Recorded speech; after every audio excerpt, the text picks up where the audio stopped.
I know what I have to do, but I don't know if I have the strength to do it. You do.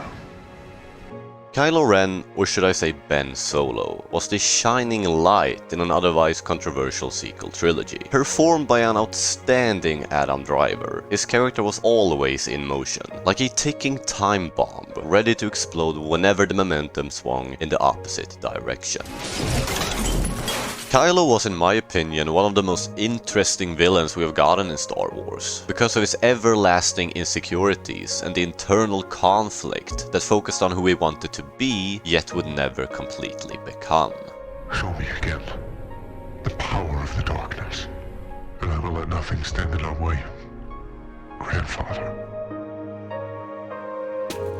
Nobody can live up to the legacy of Darth Vader, and that's why Kylo Ren's character works so well. The self-doubt about who he was, his purpose, if he could honor his family's name, is the driving force of his identity. The fear of not being enough, combined with the life-threatening pressure from Snoke, is what led him further and further down the dark side, and also the source for his abiding force of rage. It's just as Yoda puts it in episode 1, fear leads to anger, anger leads to hate, and hate leads to suffering. Adam Driver's performance enhanced this hesitation and made his character's situation so much more compelling. Rather than hating Kylo, you instead expressed empathy towards him because of how stuck in his own thoughts he truly was. No matter to what extent he tried to be evil, everybody surrounding Kylo kept telling him that he was destined for something else. You will not bow before Snoke. Leave here with me. Come home.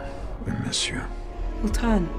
Han and Rey was convinced that Ben Solo was still a part of him, making Kylo question his desires further, because he knew it was true. Even Snoke keeps mentioning that he isn't good enough for the dark side, as well as a disappointment. And deep down, he had always known that statement to also be accurate. You're no Vader. You're just a child.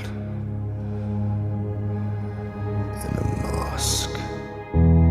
The helmet of Kylo Ren is such a bright use of symbolism in all three of the movies. Throughout the sequels, the mask always mirrored Kylo's emotions and thoughts. The fact that he doesn't even need the helmet is such a great way of displaying how much he wanted the dark side, and could also be seen as a protection of the many uncertain feelings he had hiding inside of himself. In the beginning, he wore it as a matter of respect for his bloodline and the hope of one day becoming Vader. In The Last Jedi, Snoke makes Kylo destroy the helmet as a response to his destructive master. Snoke's words get stuck in his head. You're just a child in a mask. And he is so tired of disappointing everybody. Tired of hearing Snoke preach about what he could have become. But most of all, he is so damn tired of the past that keeps coming back to haunt him no matter where he seems to set his foot. So Kylo stops pretending and he decides to let all his feelings out. He goes totally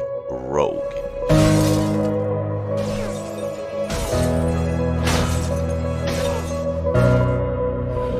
And now, foolish child, he ignites it and kills his true enemy. He kills his past. But rather than joining Rey, he wants Rey to join him, because Kylo finally had the chance to be in charge, and he was not going to let that opportunity slip away. What makes Kylo's journey tragic from a sort of different perspective is that he had for the most part of his life lived in a sort of solitary. He had always been the one in the shadows. His family had since his birth been a burden on his shoulders, and that's probably one of the reasons Kylo decided to follow Snoke from the very beginning. But that ironically made him step into an even bigger shadow in the form of Vader, and left him totally alone with no family or friends. His entire life had, up until the throne room spectacle, been seen as a failure from his own perspective. Becoming the supreme leader of the First Order could be seen as his only real victory, and the first time he actually had control over his life. It's time to let old things die. Snoke, Skywalker, the Sith, the Jedi, the Rebels, let it all die. The reforged helmet in Rise of Skywalker acts as an indication that Kylo had become his own twisted man, and it's so brilliant because the internal struggle of identity he possesses is continuously shown. Kylo Ren was never boring. Even his fighting style and lightsaber screamed originality with its raw and infuriating feel, emulating Kylo Ren to the T. Rise of Skywalker displayed this newborn leader on a mission of seeking the ultimate power as every Sith before him, but it became obvious that he wasn't bound for that destiny after it became known that Palpatine had taken advantage of him since the very beginning. History had Kylo on both sides of the Force, something he had heard repeatedly, yet you have to remember that even Anakin Skywalker came back from the darkness, and Kylo Ren would ultimately do the same. Dad.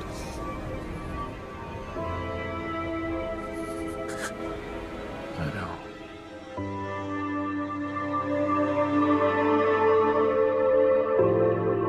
His bloodline is what kept him so extremely misplaced in a galaxy far, far away, and it's quite poetic that it was his family that made him return to the light. Combined with Rey's compassion, his mother's passing, and a beautiful scene between a father and a son, Kylo Ren admits his defeat, and instead of igniting his lightsaber, he throws it away, leaving his terrible past behind him. This is my favorite scene in the entire sequel trilogy, and sadly one of the only ones that actually felt like Star Wars to me. It was so satisfying witnessing Ben Solo come alive after we had seen glimpses of him throughout the earlier movies. But the decision of sacrificing him was the wrong move by Lucasfilm, and not just because he was a great character. I would have loved to explore Ben Solo after the events in Rise of Skywalker, witnessing him living with his many mistakes, what the entire galaxy would think of a person who had terrorized them and suddenly switched sides. A redemption story ending with a sacrifice has happened way too many times in Star Wars, and Ben Solo had so much more to give,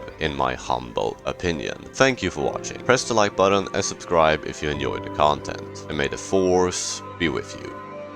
Forgive me. I feel it again. The pull to the light.